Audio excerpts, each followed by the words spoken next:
प्रिय छात्रों, ये CBSE 9th संस्कृत प्रथमा पाठः का दूसरा श्लोक है यह। इसमें पंडित जानकी वल्लभ शास्त्री द्वारा जो रचित काकली शीर्षक के अंतर्गत काकली जो उनकी पुस्तक है उससे लिया गया है।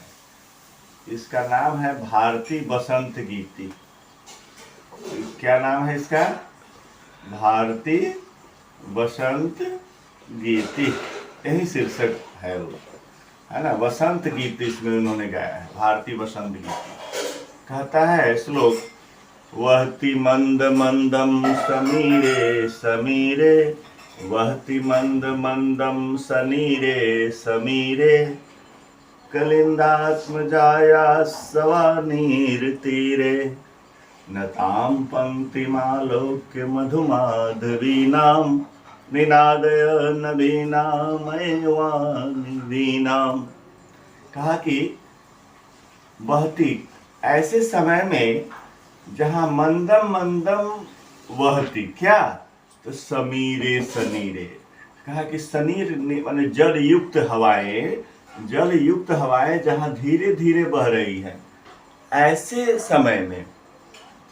और कलिंदात्मजा कहते हैं यमुना को, कलिंद कहते हैं सूर्य के बेटी हैं, इसीलिए इनका एक यमुना कलिंद की आत्मजा है ना, कलिंद की आत्मजा।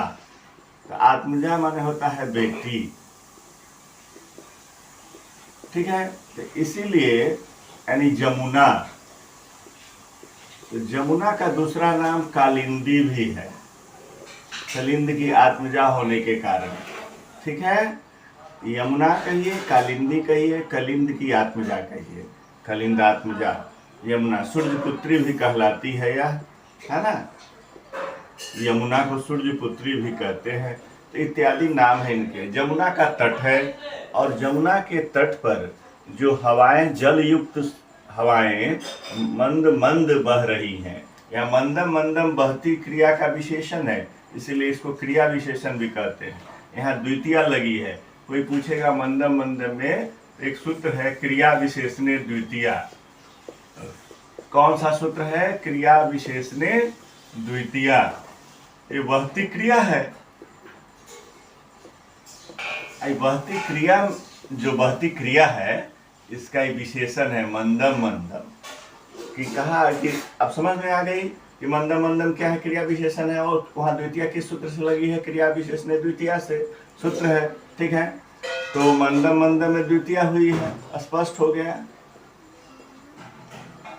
मंदम मंदम में द्वितीया है, सूत्र है क्रिया विशेषण द्वितीया, ठीक है। इसी से द्वितीया लगी है। यह किसका विशेषण है? तो बहती क्रिया का। बहती को पहले आया है, मंदम मंदम बहती, ठीक है। और कैसा? तो सनीरे समीरे, ये जो जल युक्त जो वायु है, सनीर समीर का मतलब हुआ जल युक्त पवन, जिसमें पवन में ठंडी हो, जलकन हो, यानी जल के बिंदुएं हो, तो जल की बूंदें जहाँ होंगी वह ठंडी हवा होगी।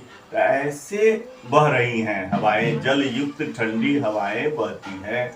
और ऐसे कलिंदी मान जमुना के तट पर, ऐसे जमुना के तट पर कहा कि सवानीर तीरे, जहाँ बेत की जो लताएं हैं वो कोमल होती हैं, वो हवाओं के वेग से झुक जाती हैं। और मधु माधवी नाम, मधुर मन मधु माने सुंदर, आकर्षक, ऐसे माधवी लताओं के झुके हुए पंक्ति को आलोक्य माने देखकर, आलोक्य माने होता है देखकर, पंक्ति नताम पंक्ति माने झुकी हुई पंक्ति को, नता माने झुकी हुई, नताम माने होता है झुकी हुई। नताम नम धातु से बना हुआ है, अक्त प्रत्यय लगा हुआ है, नम जो रक्त, नताम आ गया का है तो पंक्तिम के कारण, यह विशेषण विशेष भी आप इसको मान सकते हैं। झुकी हुई पंक्ति को किस देखकर, झुके हुए जो वृक्षों के समूह हैं उनकी झुकी हुई पंक्ति को, श्रृंखला को देखकर, मधु माधवी लताओं के झुके हुए पंक्तियों को देखकर कहा कि निनादयन, हे सरस्वती तुम अपनी नवीन वीणा को बजाओ। नवीन वीणा मतलब इसमें नए शब्द है, प्रेरणा के नए शब्द भरे हुए हैं। ऐसे प्रेरक शब्दों से तुम अपनी वीणा को बजाओ, जिससे लोगों में प्रेरणा का संचार हो। और ये वातावरण कैसा है? बहुत ही आकर्षक वातावरण है कि जल युक्त जहाँ पर समीर धीरे धीरे बह रही है, कलिंद ऐसे और बेत की लताओं से युक्त जमुना के तट पर मधु माधवी लताओं की झुकी हुई, उनके फूलों से लदी हुई झुकी हुई पंक्तियों को देखकर तुम प्रेरित होकर के, ऐसे खुश होकर के, उत्साहित होकर तुम अपने नवीन वीणा को, नवीनाम वीणाम निनादय, तुम अपनी नवीन वीणा को बजाओ हे सरस्वती। तुम ऐसे वातावरण में, ऐसे प्राकृतिक दृश्य को देख करके तुम प्रोत्साहित हो, प्रेरित हो करके तुम प्रेरणा के शब्द भरो अपनी वीणा में, यानी अपनी नवीन वीणा को तुम बजाओ।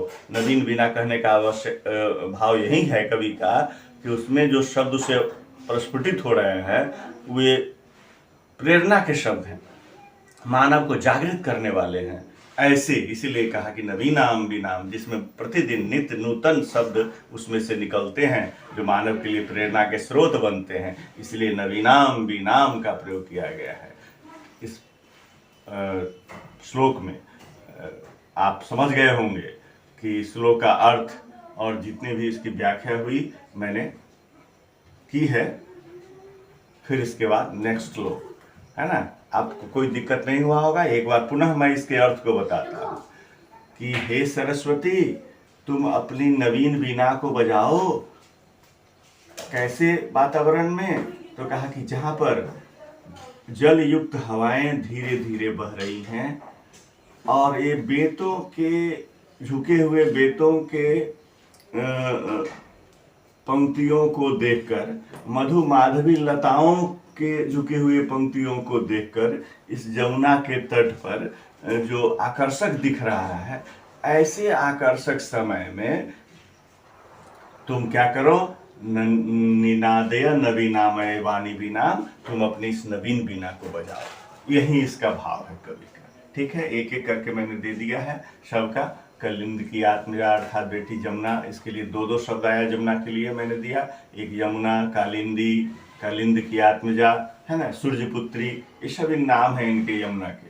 ऐसे जमुना के तट पर तुम अपनी नवीन वीणा को बजाओ, जो जमुना का तट जल युक्त हवाओं के मंद मंद बहने से आकर्षक प्रतीत हो रहा है, जो मधु माधवी लताओं और बेत की झुके हुए पंक्तियों को देख करके जहाँ आदमी प्रेरित होता है, ऐसे वातावरण में तुम अपनी नवीन वीणा को बजाओ।